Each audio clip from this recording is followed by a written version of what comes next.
अस्सलाम वालेकुम। पसपर्दा हक़ाइक़ सनसनीखेज़ इंकशाफ़ात प्रोग्राम बेनकाब में हूँ आपके साथ सफ़ान खान। स्टेट डिपार्टमेंट की तरफ से जो सैंक्शंस लगाई गई पाकिस्तान के बैलिस्टिक मिसाइल प्रोग्राम के हवाले से इस स्टेटमेंट के अंदर जो नुकात रेस किए गए पहले वो आपके सामने रखते हैं। कहा यह गया स्टेट डिपार्टमेंट की तरफ से कि in light of the continuing proliferation threat of Pakistan long range missile development the United States is designating 4 entities for sanctions pursuant to executive order 13382 which targets proliferators of weapons of mass destruction and the means of delivery।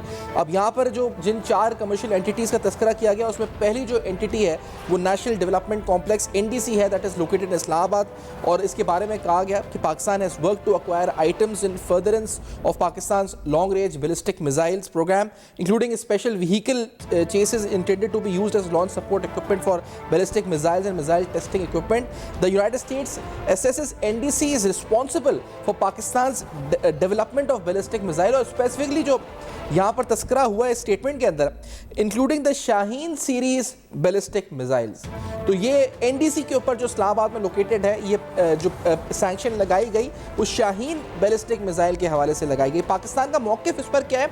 इस पर आने से कबल दूसरा जो commercial entity थी वो Akhtar and sons private limited है, that is located in Karachi.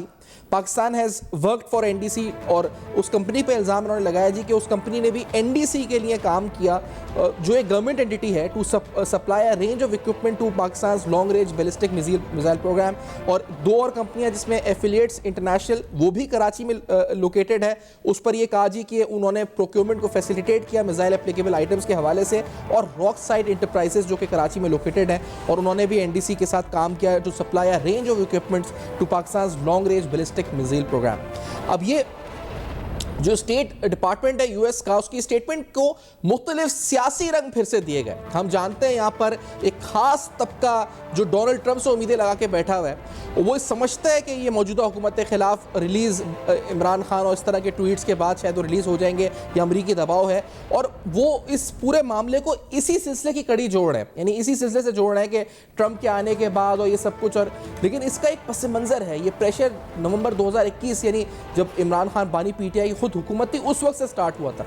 सितंबर 2014 में पाकिस्तान के जो फॉरेन ऑफिस है उसकी तरफ से एक प्रेस रिलीज आई थी, यानी ये सरप्राइज नहीं था, यानी पाकिस्तान वाज एंटिसिपेटिंग दिस। 2024 सितंबर में आने वाली जो स्टेटमेंट थी मिनिस्ट्री ऑफ फॉरेन अफेयर्स की उसमें कहा गया था कि in response to media queries regarding the US decision to impose sanctions against commercial entities on allegations of links with Pakistan ballistic missile programme. तो स्पोक्समैन जो हैं spokesperson ministry of foreign affairs की उनकी स्टेटमेंट थी कि Pakistan considers this action as biased and politically motivated, यानी ये सियासी मुतासिब फैसला है, बायस्ड है। Similar listings of commercial entities in the past were based on mayor suspicions. पहले भी शक की बुनियाद पर ऐसा किया गया, दोबारा ऐसा किया जा रहा है। Involve items not listed under any export control regime and yet were considered sensitive under broad catch all provisions, यानी मुतसाबाना मुतासिब भी कहा गया। इसको ये भी कहा गया कि इसकी वजह से जो बायसनेस है वो झलक रही है इस फैसले में। और it is widely known that some countries while claiming strict adherence to these norms have conveniently waived, यानी इससे पहले और ममालिक हैं जो इन नॉर्म्स को ब्रीच करते रहे उनके खिलाफ ऐसा एक्शन नहीं हुआ। तो ये मीडिया क्वेरीज थी, उनके रिस्पॉन्स में 2024 में सितंबर में, यानी आज से 3 माह कबल भी एक स्टेटमेंट आई थी। तो this was not a surprise. आज हनीफ अब्बासी साहब की पहले आपको स्टेटमेंट सुनाते हैं कि पाकिस्तान के एटमी प्रोग्राम और बैलिस्टिक मिसाइल्स को लेकर जो सियासत होती है उस पर भी उन्होंने बात की है और जो इस फैसले को लेकर सियासत हो रही है इस पर ही बात करेंगे। लेकिन पहले सुनते हैं कि अब्बासी साहब ने क्या कहा है। लेट्स से न्यूक्लियर पावर होना पाकिस्तान के इंटरेस्ट में तो है ना। 24 करोड़ आवाम का एसेट है, किसी एक इदारे का एसेट नहीं है। आज अगर हम महफूज हैं, हमारी सरहदें महफूज हैं, तो किस वजह से महफूज है? वो इस न्यूक्लियर पावर की वजह से महफूज हैं। अली भुट्टो से लेकर जनरल जियाउल हक से लेकर इवन परवेज मुशर्रफ से लेकर मियां नवाज शरीफ साहब से लेकर, और मियां नवाज शरीफ साहब ने तो जब धमाके किए और उस वक्त क्या क्या नहीं ऑफर्स की गई और कहां कहां से की गई ये भी आपको इल्म है।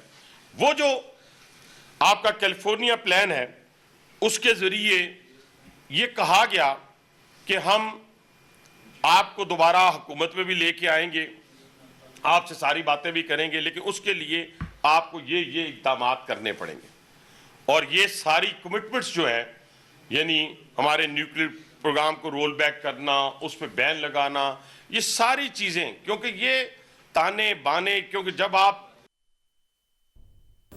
नाज़रीन, ये आपने देखा कि अनीस अब्बासी साहब का इस पर मौक़िफ़ आया। नून लीग इससे पहले भी ये मौक़िफ़ अपना चुकी है कि पाकिस्तान के एटमी प्रोग्राम के खिलाफ दरअसल पाकिस्तान तहरीक इंसाफ की हुकूमत या पाकिस्तान तहरीक इंसाफ एक मुनज़्ज़म साजिश कर रही है।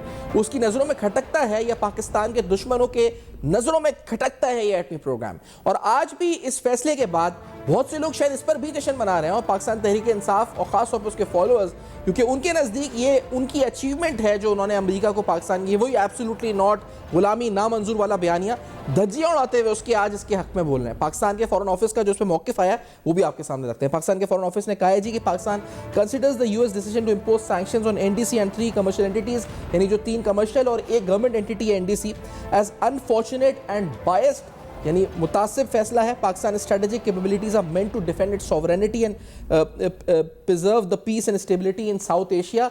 अमन तवाज़ुन बरकरार रखने के लिए, अमन और सलामती के लिए लाजमी है पाकिस्तान का nuclear programme. The latest instalment of sanctions defies the objective of peace and security by aiming to basically create a imbalance. Such policies have dangerous implications for strategic stability and our region and beyond. यानी पाकिस्तान ने ये warn किया है कि ऐसे फैसलों से पाकिस्तान, न सिर्फ पाकिस्तान बल्कि खित्ते का अमन, खित्ते का तवाज़ुन बिगड़ सकता है। अमन और सलामती के हवाले से उसमें उस तवाज़ुन में बिगाड़ आ सकता है। मजीद कहा गया कि Pakistan strategic program is a sacred trust bestowed by 240 million people upon its leadership, और ये जो बहुत ट्रस्टेड है उसमें we also regret the imposition of sanction of private commercial entities. Similar listing of private of commercial entities pass और based on political spectrum can not be compromise. We also regret imposition of sanction of private commercial entities. मजीद such double standards का इस्तेमाल किया गया कि दोहरा मेयार, discriminatory practices यानी मुतासिब practices not only undermine the credibility of non-proliferation regimes but also endanger regional and international peace and security। तो पाकिस्तान ने ओवरऑल इसको इंटरनेशनल पीस, सिक्योरिटी, अमन सलामती, खित्ते के अमन सलामती, तवाज़ुन, ताकत का तवाज़ुन इससे जोड़ा है और कहा है जी कि ये इंतहाई मुतासिब इक़दाम है अमेरिकी स्टेट डिपार्टमेंट का। अब इस इक़दाम के पीछे क्या वजूहात हैं? क्या पीटीआई के जो मामलात हैं उससे इसका कोई ताल्लुक है जो पीटीआई इस पर जश्न मना रही है? क्या ये जो यूएस में रिजीम चेंज आने जो होना है इस वक्त आगे इलेक्शंस जो होनी है ट्रांजिशन पावर की, क्या उससे इसका कोई ताल्लुक है? पाकिस्तान के लिए इम्प्लीकेशंस है क्या? कितना सीरियसली हमें इसको लेना चाहिए? ये सारे अहम सवालात हम जानेंगे एक ब्रेक के बाद। बेनकाब में हमारे साथ वेलकम बैक। आप देख रहे हैं बेनकाब। अहम तरीन सवालात हम उठाएंगे। कराची शहर में क्या कच्चे के डाकुओं का राज हो गया है, या कराची में जो वारदातें रिसेंटली अकबर तावान की स्ट्रीट क्राइम्स की हुई हैं उसमें कच्चे के डाकू मुलव्वस हैं? बड़ा अहम सवाल है। हमारे साथ सीनियर सहाफ़ी हैं रेहान खान साहब, कराची स्टूडियोज़ में मौजूद है अब तक के नुमाइंदे। बहुत शुक्रिया रेहान साहब ने ज्वाइन किया। अहमद चनॉय साहब साबिक सरबराह CPLC के, और ताहिर आलम साहब साबिक IG पुलिस हैं। तो तमाम जो गेस्ट हैं उनको खुशामदीद कहते हुए प्रोग्राम में। रेहान साहब, पहले ये जो डिफेंस में वाक़या हुआ इसमें तो बाजियाबी हो गई, लेकिन ये वाक़या हुआ किस तरह? जो इन्फॉर्मेशन हमारे पास जो आई थ्रू पुलिस सोर्सेज कि वो नमाज़ पढ़ने जा रहे थे, यही मामला है या इसकी और भी कोई इंसाइट है? DIG साउथ के मुताबिक तो वाक़या कुछ इसी तरह ही है, जो बताते हैं कि ये हफ्ते की सुबह मॉर्निंग में जो शहरी हैं ये कुरैशी साहब, ये सुबह फजर की नमाज़ के लिए निकले थे घर से और बाहर अपने नवासे का वेट कर रहे थे। इसी दौरान आल्टो गाड़ी आई है जिन्होंने इनको वहाँ से अगवा किया और वहाँ से ले गए। और ये सारा वाक़या फिर जब CCTV में देखा तो पता चला है कि किस तरह इनको वहाँ से अगवा किया गया। तो फौरी तौर पे फिर पुलिस ने जो है इस पे इक़दाम लिए और सारे जो CCTV कैमरे लगे हुए थे DHA के, इसके अलावा जो कम्युनिटी पुलिस है उसके कैमरों से CCTV ली, तो इनकी रूट बनाया पुलिस ने। और फिर इसके साथ साथ फिर पिकेट लगाई। फिर कयूमाबाद के इलाके के अंदर पुलिस को ये इन्फॉर्मेशन मिली कि यहाँ मौजूद हैं, तो वहाँ पुलिस का इनसे मुकाबला हुआ जिसमें इन्होंने इनको बाजियाब करवाया। तो और ये मतलब एक रिक्शा ड्राइवर भी था इसमें जो रेकी कर रहा था शायद, और पहले टारगेट सेलेक्ट करते थे, उसकी रेकी मूवमेंट देखते थे, उसके बाद ये पूरी वारदात होती थी। बिल्कुल जी, पुलिस यही बता रही है कि इस गिरोह के अंदर 5 रुकनी गिरोह है, जिसके अंदर 2 तो मारे गए हैं, बाकी 3 में जो है 2 मुलजिमान मौके से फ़रार हो गए थे। एक रिक्शा ड्राइवर है जो कराची में मुख्तलिफ टारगेट्स जो है वो देखता था, उसके बाद अपने जो इसके गिरोह के सरगना है उनको बताता था कि इसको अगवा करना है, इनसे हम इतने पैसे ले सकते हैं। और पुलिस ये बता रही है कि मुलजिमान का जो कवई जो है वो इम्कान ये था कि इनको सक्कर के इलाके में ले जाके फिर इनसे तावान मांगना था। तो शक की बुनियाद के कच्चे के डाकू थे वो वहीं से है कि क्योंकि इनको शिफ्ट वहाँ कर रहे थे इसलिए ये कच्चे के डाकू वाला जो एलिमेंट आ रहा है इसमें, या और भी कोई इस पर इन्फॉर्मेशन? नहीं, इसके अंदर जो इन्फॉर्मेशन पुलिस ने गैदर की है वो जो मुखवी हैं उनसे जो पुलिस की बात हुई है जब ये इनको लेके जा रहे थे तो इस दौरान जो मुलजिमान आपस में गुफ्तगू कर रहे थे, बात कर रहे थे, तो उन्होंने पुलिस को यही बताया कि उनका प्लान ये था कि इनको हम कयूमाबाद के इलाके में रख के फिर अगले दिन इनको मॉर्निंग में हम इनको यहाँ से सक्कल लेके जाएंगे। अच्छा। और उसके बाद फिर इनकी फैमिली से रब्ता करके ये करेंगे। ये जो बात हो रही थी मुलजिमान की, वो बात जो है वो मुखबिर ने पुलिस को बताई, जिसको फिर पुलिस ने जो है देखा, फिर इनका क्रिमिनल रिकॉर्ड चेक किया। इनमें 2 मुलजिमान ऐसे हैं जिनकी जो है वो CRO से इनकी शनाख्त की गई है, जिनके बारे में पुलिस बताती है कि 3 महीने कबल भी इन्होंने शार फैसल पे कार्रवाई की थी, जिसके अंदर एक बिजनेसमैन को इन्होंने अगवा किया था, फिर उससे भारी तावान लेके उसको उन्होंने रिहा किया था। ऑलरेडी पुलिस उसको भी बाहर लेके गए थे, यानी किसी और शहर लेके गए थे? नहीं, उसको इन्होंने कराची में रखा था और कराची से ही फिर उसको तावान लेके छोड़ दिया था। पुलिस ये बताती है कि ऑलरेडी पुलिस इस पर काम कर रही थी, लेकिन जब डिफेंस से इनको अगवा किया तो बहुत सारे क्लू पुलिस को मजीद मिले और CCTV की फुटेज की मदद से पुलिस ने इनको नहीं, लेकिन ये इससे पहले कि हम आगे बढ़े, ये is it a new trend? ये पहली बार ये हो रहा है या इससे पहले भी? क्योंकि कुछ माह पहले भी हमने देखा था, जनवरी में भी कुछ 2 लोग हलाक हुए थे और डिफेंस में ही हुए थे कि कहा गया था कच्चे के इलाके के डाकू थे। ये नया ट्रेंड है या हो रहा है, रिपीटेड है ये ऑफेंस? नहीं, ये गुज़िश्ता चंद माह से हम देख रहे हैं कि कराची में इस तरह का ट्रेंड नज़र आ रहा है कि कच्चे के डाकू जो है वो कराची में जो है वो कुछ कार्रवाइयाँ कर रहे हैं। इससे पहले जो है ये जो डाकू थे जिनके बारे में पुलिस कहती है कच्चे के डाकू हैं, ये खासतौर पे जो कोरंगी कॉस्बे है यहाँ पे आके स्ट्रीट क्राइम की वारदातें करते थे, लेकिन अब उनका जो तरीक़ेकार है वो थोड़ा चेंज नज़र आ रहा है। इन्होंने 3 महीने पहले भी एक शहरी को अगवा किया, बिजनेसमैन को। इन्होंने 2 रोज़ पहले भी एक शहरी को अगवा करने की कोशिश की और डिफेंस में रहते थे। तो ये चीज़ें नज़र आ रही है और इसके साथ कुछ ये भी चीज़ें कि जो बाहर से जो लोग आ रहे हैं, इंटीरियर से आ रहे हैं या मुल्क के दीगर सूबों से आ रहे हैं, यहाँ पे आके क़याम करते हैं, मुख्तलिफ काम करते हैं, यानी कि वो मजदूरी कर रहे हैं, रिक्शा चला रहे हैं, उनका कोई डेटा बेस नहीं है, उनकी इन्फॉर्मेशन पुलिस के पास या स्पेशल ब्रांच के पास है नहीं।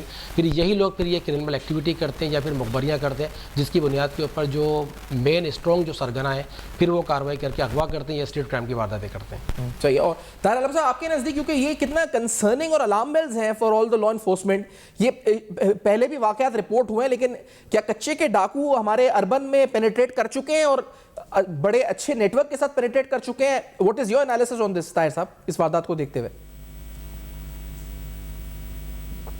जी, इससे पहले कि मैं आपकी बात का जवाब दूं, जी, सबसे पहले मैं कराची पुलिस को वेस्ट जोन की जो पुलिस है जी, उसको वेस्ट रीजन की, उसको मैं इसमें अप्रिशिएट करूंगा कि किस तेजी के साथ वो एक्टिव हुए और किस तरह उन्होंने इनको काबू कर लिया, इससे पहले कि उन्हें किसी जगह छुपा देते या ले जाते। और इसमें डेफिनेटली CCTV का भी रोल है और इससे एक सबक ये मिलता है कि शहरियों को अपने घरों में जो घर के बाहर CCTV कैमरा जिसमें 20 से लेकर 40 हजार रुपए तक खर्च हो जाता है, वो जरूर लगाना चाहिए।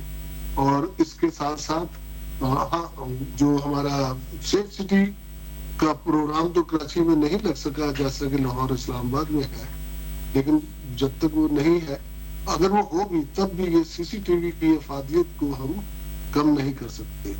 जहाँ तक कच्चे के इलाके का ताल्लुक है, ये 80s में सिंध के जो रिवराइन एरियाज है हमारा इंडस रिवर के, वहाँ इनकी पनाहगाहें बनी और उधर लोगों को लेकर जाना शुरू किया और किडनैपिंग करके उधर रखना और फिर डाकुओं की भी आवाजगाह में बना। जी ताहिर साहब, उसके बाद जी इस पर सिंध ने तो बहुत जबरदस्त क्रैकडाउन किया और एक वक्त आया कि ये कच्चे का साथ ये कच्चे का इलाका जो है पंजाब के एरियाज रहेंगे, आप सारा राजनपुर में भी डेवलप हो गया, जो अभी भी पंजाब के लिए दर्द-ए-सर बना हुआ है। और सिंध में भी गाय बगाए ये लोग उठ खड़े होते हैं और हमें ये एक्टिव हो जाता है। नहीं, लेकिन ताहिर साहब ये बताएं कि तो ये वहाँ दर्द-ए-सर बना हुआ है, लेकिन ये तो अब फैल रहे हैं, यानी और उनकी वारदातों का नेटवर्क वसी होता जा रहा है। ये अर्बन जो एरियाज में वारदातें हैं, ये आपकी नज़र में पहले आई हैं और कैसे केसेस आपने देखे हैं पंजाब या सिंध दोनों में? अगर देखा जाए, ये is it a new trend कि वो यहाँ आकर वारदात कर रहे हैं, यहाँ से किडनैप करके वहाँ ले जा रहे हैं शहर में आके? पंजाब में भी जो सेटल्ड एरिया है, जो लाहौर जैसे सेटल्ड एरिया है, वहां से किसी ना किसी तरीके से मुजफ्फरगढ़ की तरफ, राजनपुर की तरफ, जहाँ कच्चे के इलाके हैं, रहीम यार खां, वहाँ बुलाया जाता है, जिसमें एक हनी ट्रैप भी है। अच्छा। किसी औरत की आवाज से गुफ्तगू करके और नंबर 2 गाड़ी खरीदने के चक्कर में गाड़ी बड़ी सस्ती मिल रही है, लोग चले जाते हैं, उनको फंसा लिया जाता है। कराची में भी देखिए एक चीज को हमें समझना चाहिए कि कराची जो है पाकिस्तान का सबसे बड़ा शहर है, सबसे ज्यादा सरमायादार कराची में मौजूद है। तो डाकू उन्हीं लोगों को लूटेंगे तावान के लिए जिनके पास पैसा होगा, एग्जैक्टली, जिन्हें उठाने के बाद उन्हें एक रीजनेबल अमाउंट मिलेगी। अब वो ऐसे लोगों को या ऐसे इलाकों में ऑपरेट नहीं करेंगे जहां उन्हें रकम नहीं मिलेगी। कराची में तो आप समझे कि एक ऐसा शहर है कि बलूचिस्तान के लोग भी यहाँ आके रहते हैं, बलूचिस्तान के वडेरे भी रहते हैं, अंदरून सिंध के वडेरे भी यहाँ रह रहे हैं। तो यहाँ बहुत ज्यादा अपॉर्चुनिटी उन्हें मिल जाती है। देखिए शिकारी वहां आएगा जहाँ शिकार मौजूद होगा। तो शिकार जो है कराची में सबसे ज्यादा है, तो यहाँ से उठा के लेके जाएंगे। और जैसा कि आपके नुमाइंदे ने बताया रिपोर्टर में कि उन्होंने पहले एक जगह सिलेक्ट की हुई थी जहाँ उसे रखना था और फिर उसे लेके जाना था, तो दोबारा वहां से कच्चे के इलाके में लेके जाना था। अब यहाँ सवाल पैदा होता है कि हम इसको किस तरह से खत्म करें। नंबर 1 तो मैं समझता हूँ कि पुलिस को अपना एक इंफॉर्मेशन नेटवर्क बनाना चाहिए। ऐसे घर जो लोग आर्जी तौर पर किराए पर लेते हैं जी, ताकि मुलजिमों को वहां छुपाया जा सके, रखा जा सके, कोई क्रिमिनल एक्टिविटी की जा सके। हमारा अपना इंफॉर्मेशन नेटवर्क जो थाने लेवल पर होना चाहिए और जिसमें पब्लिक की मदद भी शामिल होनी चाहिए। पब्लिक को मिला के एक ऐसा नेटवर्क बनना चाहिए कि कोई भी शख्स अगर इस तरह की जगह किराए पर लेता है या कोई अजनबी लोग आके ठहरते हैं तो फौरन पुलिस को पता चल जाए और उनकी निगरानी करे। दहशतगर्द भी जो है, जो जब दहशतगर्दाना कार्रवाइयां करते हैं तो लेकिन साथ में अभी रेहान साहब ने भी जिक्र किया कि जो एंट्री और एग्जिट्स हैं, जो खासतौर पे डेटाबेस रजिस्ट्रेशन के कितने लोग आ रहे हैं, कहाँ से किस शहर में, जैसे जो भी प्रोविंशियल कैपिटल है वहाँ पर उस पर नज़र या सर्विलेंस रखी जाए। एंट्री एग्जिट पे कराची के कैमरास लगे हैं, हमने देखा है सोराब रोड के ऊपर कैमरा लगे हैं, इंस्टॉल हुए हैं सीसीटीवी टूवर्ड्स मोटरवे। लेकिन ये क्या आप समझते हैं कि इज इट इवन पॉसिबल कि हम इसको मेंटेन करें इस डेटाबेस को, कि कौन क्या आ रहा है, किस तरह एंट्री एग्जिट्स हो रही हैं, is it humanly possible? Tahir साहब, देखिए डेटाबेस मेंटेन करना बहुत जरूरी है इन लोगों का, और हमारे पास ऐसा सिस्टम होना चाहिए। हमारे पास जो हम शहर में हम जो लगाए ये सेफ सिटी कैमरास हुआ है, इसमें फेस रिकग्निशन का सिस्टम होना चाहिए। और कराची पुलिस ने पहले फेस रिकग्निशन से पकड़े भी ये लोग और उनके जरिए से हमें फौरन पता चल जाए कि ये वो बंदा है जिसके खिलाफ फला किस्म का केस है। और एक और चीज जो है मैं समझता हूँ कि सिंध पुलिस को अपना डाटा जो है इंटीग्रेटेड करना चाहिए पंजाब पुलिस और इस्लामाबाद पुलिस के साथ। अब पंजाब पुलिस में आप किसी का CNSE नंबर डालेंगे, तस्वीर डालेंगे, तो फौरन पता चल जाएगा कि ये कितने मुकदमों में मुलजिम है और कितने मुकदमों में मुद्दई है। क्या ये इख्तियारी तो नहीं है? तो जहां उसका शनाख्ती कार्ड किसी होटल में स्टे के दौरान या कहीं इस्तेमाल होता है, फौरन पता चल जाता है। तो इसी तरह मैं समझता हूँ कि सिर्फ पुलिस को ये इंटीग्रेट करना चाहिए। एक ब्रेक लेते हैं, ब्रेक के बाद आते हैं। ताहिर साहब साथ ही रहें, अहमद चुनॉय साहब भी होंगे, उनसे पूछेंगे बिजनेस कम्युनिटी भी कितनी कंसर्न है, ये भी सवाल उठाएंगे एक ब्रेक के बाद। बेनकाब में हमारे साथ रहिए। वेलकम बैक, आप देख रहे हैं बेनकाब। कराची में ये जो वारदात हुई अगवा की, और इससे पहले भी जो आप ट्रेंड देखें, वारदातें कुछ रिसेंट हुई, उसमें हमने देखा कि कच्चे के डाकू मुलविस पाए गए। कल जो हुआ एफिशिएंटली पुलिस ने यानी उस वक्त ही कुछ ही देर में मुलवी को बाजियाब कराया। जो कुछ लोग फरार हुए, कुछ लोग हलाक हुए इसमें, यानी जो अगवाकार थे।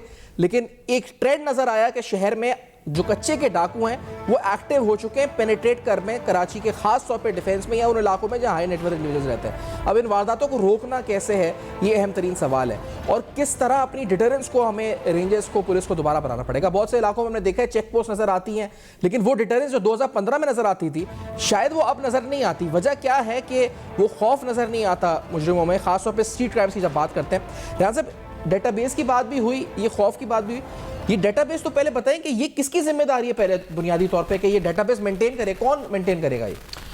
शिवान साहब, ये जिम्मेदारी स्पेशल ब्रांच की है, सिंध पुलिस के स्पेशल ब्रांच की टोटली ये जिम्मेदारी है कि जो अपना किसी सूबे के अंदर दूसरे सूबे से जो शहरी आ रहे हैं, काम के लिए आ रहे हैं, तो उनका डेटा मुरतब करें। ये जिम्मेदारी स्पेशल ब्रांच की बनती है और यही वो नेटवर्क होता है जिससे आप अपना क्रिमिनल्स को पकड़ भी लेते हैं, उनकी इन्फॉर्मेशन भी आपके पास आ जाती है। और जो लोग खालिसतन काम के लिए आते हैं उनका भी आपको पता चल जाता है कि रोज़गार के लिए शहर में आए या सूबे में आए।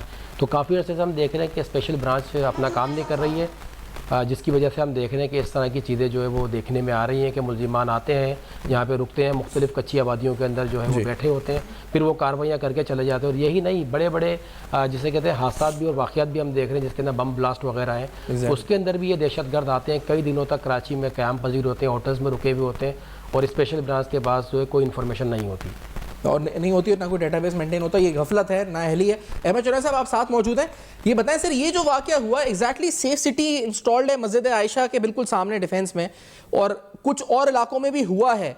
ये जो पकड़े गए ये भी सीसीटीवी के थ्रू पकड़े गए, लेकिन सेफ सिटी के नेटवर्क को बढ़ाना होगा अगर अमन तहफ़्फ़ुज़ हमें देना है शहरियों को। तो कितना कंसर्न पहले तो बताएं बिजनेस कम्युनिटी है ये जो वाकया जैसे कल हुआ है ये 78 साल शहरी के साथ? बिस्मिल्लाहिर्रहमानिर्रहीम। देखिए, ये जाहिर है बिजनेस कम्युनिटी में एक खौफ की फजा तो फैली जरूर है जी। और उसके बाद सबसे बड़ी खुशी ये हुई कि चलें फौरन बाजियाब भी करवा लिया गया। लेकिन मैं ये कहता हूँ कि ये सेफ सिटी प्रोजेक्ट जो है, जो 2015 से जो है हम उसमें सरखाने में रख के बैठे हुए हैं कि आज को जो है वो उसका इनॉग्रेशन हो रहा है, कल हो रहा है, परसों हो रहा है, आज मुकम्मल हो जाएगा। पहले फेज में कोई 25 कैमरे जो है उन्होंने ऑन किए हैं। तो मैं समझता हूँ कि ये सुस्त रफ्तारी से अगर ये काम होता रहा तो ये कब तक जाकर जो है वो हम इसको मुकम्मल करेंगे और कब जो है कराची के शहरी अपने आप को सेफ महसूस करेंगे कि इन सेफ सिटी कैमरे से जो है वो जितनी क्रिमिनल एलिमेंट्स हैं इनकी मूवमेंट का जो है वो पता चल जाता है। और फिर मैं समझता हूँ कि इसके ज़रिए मुजरिमान तक पहुँचना भी आसान है। और दूसरा, मैं हमेशा इस बात को एडवोकेट करता रहा हूँ कि ये सेफ सिटी प्रोजेक्ट जो है वो सिर्फ कैमरे की हद तक नहीं है, इसके रिस्पांस यूनिट्स भी चाहिए कि जो हम कैमरे पे देख रहे हैं और कोई वारदात जिस जगह पर हो रही है उसके नज़दीक तरीन रिस्पांस यूनिट्स को जो है वो एक्टिवेट करने की ज़रूरत है, ताकि एक खौफ हो क्रिमिनल्स के पास कि जी जहाँ हम वारदात करेंगे वहाँ पुलिस जो है। लेकिन अभी खौफ क्या है बिजनेस कम्युनिटी को चुनाव साहब के? एक तो ये कि कच्चे के डाकू आ गए यहाँ पे, वो एक्टिवेट हो गए, कोरंगी कॉज़वे पे वारदातें हो रही हैं, डिफेंस से वारदातें हो रही हैं, और ये एज से पहले शारा फैसल पे अगवा हुआ ताजिर, तो बड़ी मुश्किल से अमन अमान कायम हुआ था। तो आप लोगों की मुलाकात हुई लॉ एनफोर्समेंट से या लोगों से जो जिम्मेदार हैं कि आखिर कर क्या रहे हैं वो लोग? देखिए, ये बड़ी तशवीश की बात है कि डीआईजी साहब खुद स्टेटमेंट दे रहे हैं कि जो अगवाकार थे उनका ताल्लुक कच्चे के डाकुओं से है, और जाहिर है इसमें बहुत बड़ी तशवीश की बात है कि डीआईजी साहब खुद इस बात की कंफर्मेशन कर रहे हैं। मैं समझता हूं कि हमें इस पे बड़ा सीरियसली एक ब्रेनस्टॉर्मिंग सेशन जो है वो करना चाहिए, शहरियों को साथ बिठाना चाहिए और हम इस पे जो है वो तबादला ख्याल भी करें और इसका हल भी निकालें।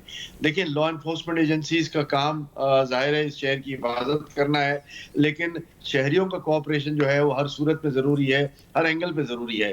तो यहाँ जब हमने CPLC को बड़े उरूज पर देखा और CPLC में वो काम हुए कि जहाँ अगवा बरे तावान की वारदातें तकरीबन 0 हो गई और अब कुछ सालों के बाद जो है वो ये दोबारा सर उठाना शुरू कर दिया है, तो इसका मतलब ये है कि हमें एक्टिविटी अब करनी चाहिए। इनके खिलाफ जो है वो हमारा जो पुलिस का घेरा है वो तंग करना चाहिए और एक ऐसी हिकमत अमली से काम करना चाहिए जिसमें शहरियों की जान माल का तहफ़्फ़ुज़ जो है वो यकीनी बनाया जाए। ताहिर आलम साहब, स्पेशल ब्रांच का जिक्र हुआ अभी कि वो स्पेशल ब्रांच का काम है कि वो डेटाबेस मेंटेन करे, तो ये गफलत में आ गया फिर तो पुलिस जिम्मेदारी में अगर स्पेशल ब्रांच की देखी जाए? देखिए, इस तरह नहीं होता। ये डेटाबेस तो जो है वो बहुत सारी जगहों पे मेंटेन होता है और इसमें ये नहीं अगर डेटाबेस में आपके पास वो उनके गवाही भी मौजूद हैं या मौजूद नहीं है, तो वो कैसे आप उसको वो करेंगे कि ये बंदा इस वक्त कहाँ है, किधर है? तो ये लेकिन एटलीस्ट अहमद चौधरी साहब, जो कोई आ रहा है शहरी और वो रेंट पे कहीं ले रहा है घर, अगर वो, और क्योंकि ये जो इलाका है बिल्कुल DHA के साथ जो इलाका हमने देखा है कि एक वसी इलाका है, ऐसा भी है जहाँ पर बड़े आसानी से रेंट पे आप कच्ची आबादियाँ भी हैं, बहुत से गोड भी आप कह सकते हैं, तो उनमें रहते हुए वहाँ वारदात करके वहाँ जाके छुपा भी जा सकता है। तो बड़ा ज़रूरी नहीं कि वहाँ पर कौन रह रहा है, कौन किराएदार आ रहा है, कौन मालिक मकान है, एक डेटाबेस उन इलाकों का खास तौर पर मेंटेन किया जाए। जी देखिए, आपकी बात बिल्कुल ठीक है कि जहाँ डिफेंस जैसे इलाके में आप डेटाबेस को मेंटेन करते हैं, उनके लिए मैंडेटरी होता है कि वो थाने को जो है वो डिटेल भेजें कि जी फला जगह पे फला जो है वो टेनेंट आया है।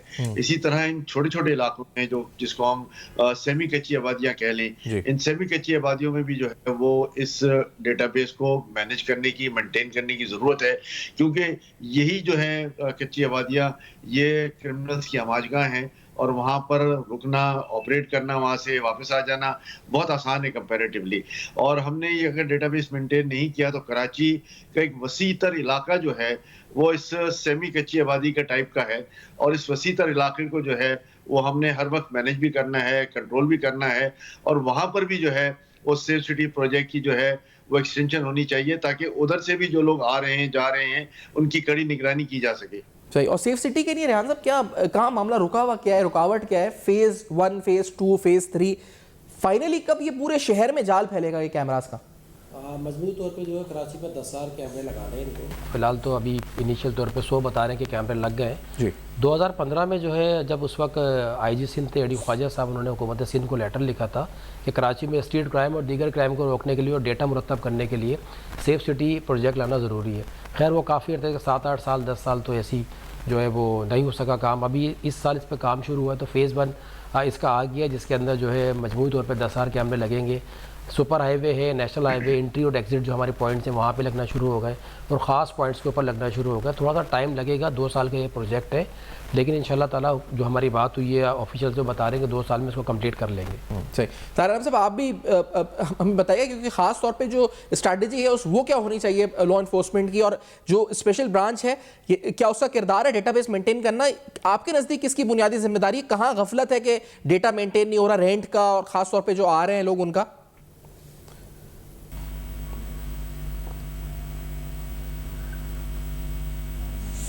तारिक आलम साहब साथ।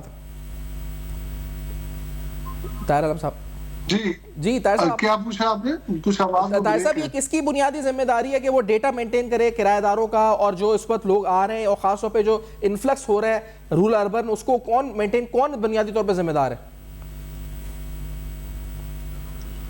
पंजाब और इस्लामाबाद में जो है बाकायदा तौर पर ये एक्ट बना हुआ है इंफॉर्मेशन प्रोवाइड करने के मुताबिक कि जो भी किराए पर घर देगा वो इतला देगा पुलिस को, और पुलिस जो है फिर वो मेंटेन करती है, और बड़ा आसान सिस्टम भी कर दिया गया है, ऑनलाइन भी आप इतला दे सकते हैं। तो यहाँ भी मेरे ख्याल, मुझे इल्म नहीं कि सिंध में ऐसा एक्ट है या नहीं है, लेकिन एक्ट अगर नहीं भी है तो इन्हें शुरू कर देना चाहिए किराएदारों का। सिंध में मौजूद है। अच्छा, मुझे वाइंड अप कहा जा रहा है, मैं ताहिर साहब आपका भी, अहमद शनाज साहब का और रेहान साहब का शुक्रिया अदा करूंगा कि आप लोगों ने प्रोग्राम में ज्वाइन किया। For your feedback you can write us on Facebook, emails and x अहम तरीन मसले पर, और कोशिश ये करेंगे कि अहम जिम्मेदारों को भी इस पर बात करें कि आखिर कहां पर गफलत है और किस तरह इसकी रोकथाम हो सकती है। इस नोट पर वाइंड अप करते हैं, देखते रहिएगा अब तक। अभी सब्सक्राइब करें ताकि कोई खबर रह न जाए।